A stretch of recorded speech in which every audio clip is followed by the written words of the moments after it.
How impressive was this Cowboy win? Prescott going end zone, caught for the touchdown. Not impressive at all.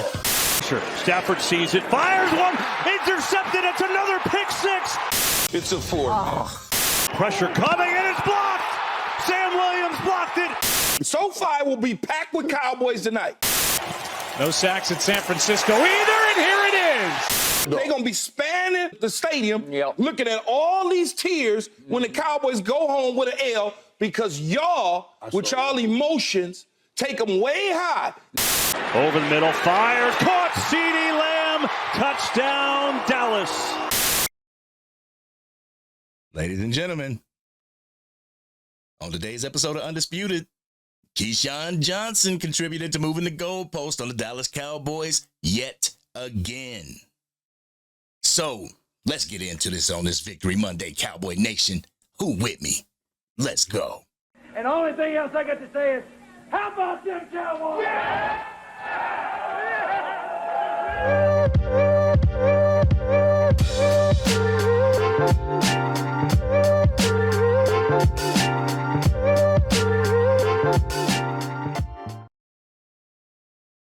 What's going on, Cowboy Nation? How y'all feeling today on this Victory Monday? I'm your boy, the Angry Cowboys fan, here to once again call out the Cowboy haters over at the 4-letter and 3-letter networks. And just because we won yesterday, it doesn't give the haters the day off. They still gonna come with their bogus takes, but guess what? We're here to call them out. On today's episode of Undisputed, Keyshawn Johnson gave the Dallas Cowboys a 4. Count it, a 4 out of 10 rating for their performance against the Los Angeles Rams. He listed his reasons for such an asinine take. They had nothing, absolutely nothing to do with the Dallas Cowboys. It was Matt Stafford. It was the backup quarterback that had to take Matt Stafford's place when he injured his thumb. As if the outcome was going to be any different if he stayed in the game. He says we haven't beaten a quality opponent and says that our next test is going to be against the Philadelphia Eagles next week. So let's go ahead and listen to this clip from Undisputed, and we're going to come back and unpack that raw and uncut. Let's go ahead and take a listen. It's a 4, man. It's the Los Angeles Rams. I picked the Cowboys to win this game on Friday. It's well documented. You played against Matthew Stafford, who, by the way, left the game. Okay, then on top of that, you Brett Rippon, not Mark Rippon, Brett Rippon. A totally different quarterback they insert into the lineup, and y'all want to run around and beat y'all chest based on the score. A win is a win is a win. I understand that. I get that. But the real test is coming this weekend against the Philadelphia Eagles. You have yet to win a game against a quality opponent. I will give you that, Keyshawn. The real test is going to be against the Philadelphia Eagles this coming week. But we know that the Philadelphia Eagles are 7-1 and lead the NFL. But other than the Miami Dolphins, what quality team has the Eagles faced? Other than the then 0-2 Vikings, the Baker Mayfield-led Bucks, and the Washington Commanders twice, the Philadelphia Eagles have played the exact same teams that the Dallas Cowboys have played. Not to mention their only loss to the New York Jets, whom the Cowboys have beaten, but for some reason Keyshawn Johnson has nothing but praise for the boogeyman when it comes to the Philadelphia Eagles and moved the goalposts when it comes to the Dallas Cowboys. The Jets were not a quality opponent when the Cowboys played them, but they were good when they came and beat the Philadelphia Eagles. Speaking of which, Keyshawn had nothing but excuses to spew whenever he was talking about the Philadelphia Eagles losing to the Jets. Why don't we go ahead and just take a listen to that as well? So you talk about you talk about the Jalen Hurts, and you say 45 times. 45. That's one game, okay? And you know why they threw the ball 45 times? Damn. It's because they had to.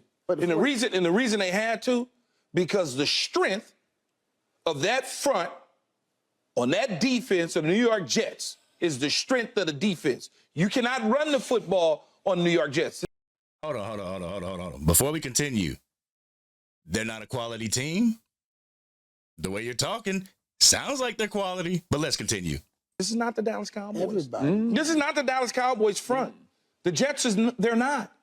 Okay? Dallas Cowboys had 222 run down their throat, okay, against the Arizona Cardinals and another $170 of the San Francisco 49ers. What the Jets did is took away the strength of the Philadelphia Eagles. So if your wheels and your mind are thinking ahead past the Chargers to the Eagles, past the Rams to the Eagles, and you're sitting there saying, we can beat the Eagles because of this, and this. Different fronts, different teams. Now you say, well, Jalen Hurts gave 3 picks. If you look at the second half, the pressure came to bear, okay? They started throwing the football because the pressure came to bear. And they realized that secondary was missing 2 of their starting corners. Yep. So they wanted to take advantage of that. Unfortunately for them, the ball went in the hands of the other team. Okay? Yeah. That man had nothing but excuses. Keyshawn talked about the strength of the front of the New York Jets and spoke if no one could run on them.